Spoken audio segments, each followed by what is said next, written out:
free ni bibang medwa yang teh bun sang khap yang hang klem dah menit ne mai tum nit mong yang tay yit lebek kana bun sang tiga dah mek leh tang buh dia bing kong na yuan ne la nyu hok a kong tam yek pul nyu ma bro leh tang yu dah ka nyu rang yap nhom túi mút ứng cử tại hội đồng bảo an liên quốc đừng lao đi leh châu trong thôn 2025 2026 này đăng lại nhu lệ rằng keng tụ chung tới nhu yu nó lại này lại ba hàng làm hok tốc tam nhớ cơ ta lên ta đi hàng pol mặc vợ ta nhu bộ người giàu Việt Nam nguyên chi dũng lần ta lại lao bình nhu nằm đã đi cơ ta lại lệ Việt Nam hem cái lại cơ thực thi các bộ luật nhân quyền thế giới lệ tuấn mang nó lần chặt Việt Nam họ đi tiền lệ cơ ta lại một tama này lần chặt một cân giờ nó đang xem lặng tiếp bằng rõ rệt là lấy Việt Nam hay là hiếm bắt bố ra đây là Việt Nam tụ lùm ta tụ sốc mạng là thêm nạp buồn sang mạng cứ lên là trăm piên nạp lại ta tập mít của thầy Noel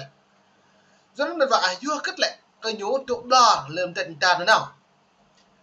như thằng bố rẽ làm lư thế nhiều đằng pian là nhố lấy một rồi phải học cái nhố càng Việt Nam ứng cứ một năm nay hội đồng bảo an liên quốc đấy bằng thôn 2025 2026 này nên lại hình nó lại mày mồm mạng mong lừa đông xa hay đấy còn làm đúng đi hay làm break chỉ hay đấy mình đúng đi còn là ít lên này nó đã bổ từ đặt ra lăng thông tin dọn về một chiều đấy ta bổ là lệ bổ dọn để nhận định lấy còn lấy thực thi các bộ luật nhân quyền thế giới xăm nhu bất hậu mưu kế hoạch toán của Hoa Kỳ áp đặt cái đáng sang Việt Nam cờ là lại rẽ mạng rộng cờ lại mút tại ứng cứ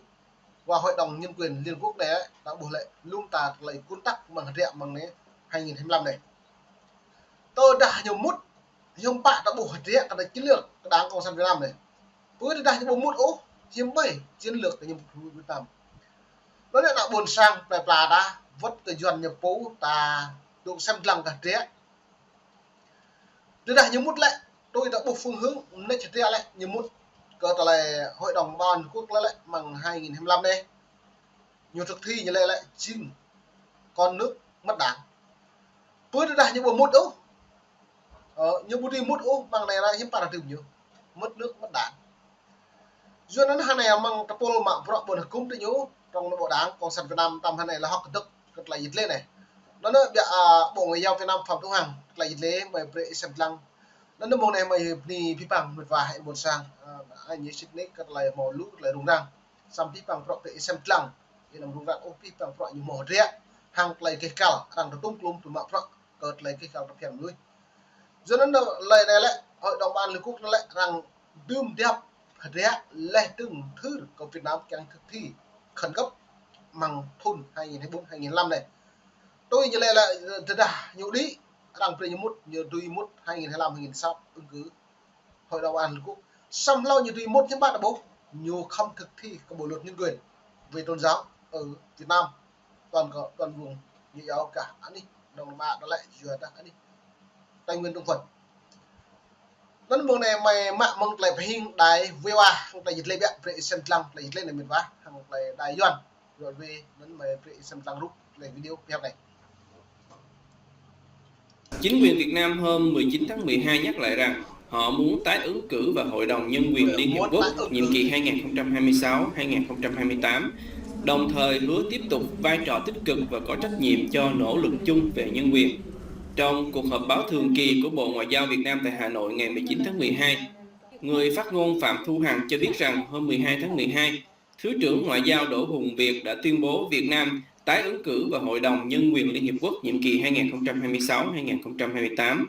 Bà Hằng ca ngợi những nỗ lực mạnh mẽ và thành tựu nổi bật trong bảo vệ và thúc đẩy nhân quyền của Việt Nam khi nước này là thành viên Hội đồng Nhân quyền nhiệm kỳ 2023-2025 với nhiều dấu ấn, sáng kiến với tinh thần tôn trọng và hiểu biết, đối thoại và hợp tác, tất cả các quyền con người cho tất cả mọi người trên 8 lĩnh vực ưu tiên được cộng đồng quốc tế ghi nhận và đánh giá cao theo truyền thông trong nước. Việt Nam cũng đã tích cực hoàn thành trách nhiệm thành viên, trong đó tham gia cơ chế rà soát định kỳ phổ quát. Do đó là pi bằng pro hạt địa đáng cộng sản Việt Nam hàng lại dịch lê nhớ rà soát định kỳ lê từng tùy mút ma hàng lại buồn cúm lê từng mạng pro hàng lại cái cạt lại phiền nuôi nó rằng tươm nhu càng vừa đại như mút nó rằng với là nhố nó như lệ Việt Nam muốn tái ứng cử nhiều vào Hội đồng Nhân quyền Liên Hợp Quốc do cất lại như càng câu mút mà được lại do nó đã bổ rẽ như một ruộng cách như câu một mạ rằng pre cả thọ rắn nhưng mà 2026 2028 và lại thực thi của bộ luật này xăm mạng non rằng pre dài hạn thì nhú màu tua thun 2025 2006 đưa ra những bộ màu kết quả úc có lại nhú ra soát định kỳ có lại bộ luật nhân quyền trong nước về ngoài nước hiếm bạ đã bộ phương hướng cầm nước buồn sang lên hàng chính quyền quốc nào cho nên lại đông cùng đã bộ lại tôi đặt xem lắng khía cạnh đáng còn xem Việt Nam lại như bộ màu tồn tại lâu dài ốp mang lấy chiến lược chính trị những bóp méo nó như lại chiến lược chính trị những bóp méo sự thật người dân hiếm bạ đã bố còn lại đấy còn lại lệch lan hàng bình pul bảo rõ đáng còn xem Việt Nam lên trong đất lấy tung cùng đoạn này lại lấy họ mặt tôi hằng Phạm Thu Hằng lê tướng Hồ Đức Việt tua cho nên lại Hồ Đức Việt được nhôm đã gì lẽ Việt Nam càng mút lái mang phu mạ pro bồn cúng hội đồng Liên Hợp Quốc nên Phạm Thu Hằng chắc chắn làm như lệ như họ đọc tầm âm thư cả buồn sang người thì cả về thâu Việt Nam hiểm lấy có lại mạ pro ra soát định kỳ có lại ký kết lại thực thi lại nhân quyền lại nhân đạo lại sở hữu với đất đai liên quan lý người dân như lệ bố màu xích mích bố màu lấy rung răng bố màu lấy cả pha bố màu như kiểu phân biệt chủng tộc này điếu như vậy thậm chí như thằng bố út là những kỹ những bọn cường là rằng xong ai rằng màu video lại đàn áp dân này cướp của dân này lên từ màu vụ nổ 11 tháng 6 vừa qua 2023 thì nó bộ đang ra soát cái thông tin này nó là 2023 nó lại đã bố hiệp bạn ta lại nó lại như áp đặt nặng buồn sang tài nguyên ta lại như lệ khủng bố xăm như thương mà sao bộ không bộ nhập mà nhiều không mở ra soát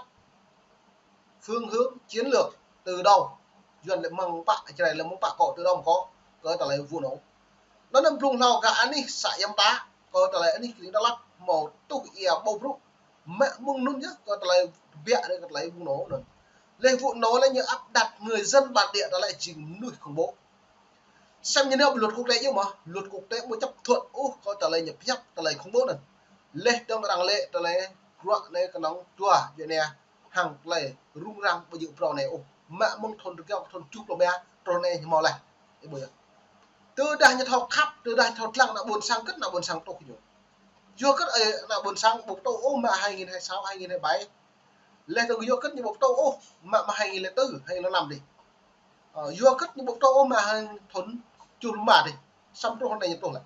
vô rằng đặt câu hỏi đảng cộng sản Việt Nam rồi như ra soát cái là định kỳ cái là những ký kết rằng là thực thi cái bộ luật nhân quyền toàn cầu nhiều màu thực thi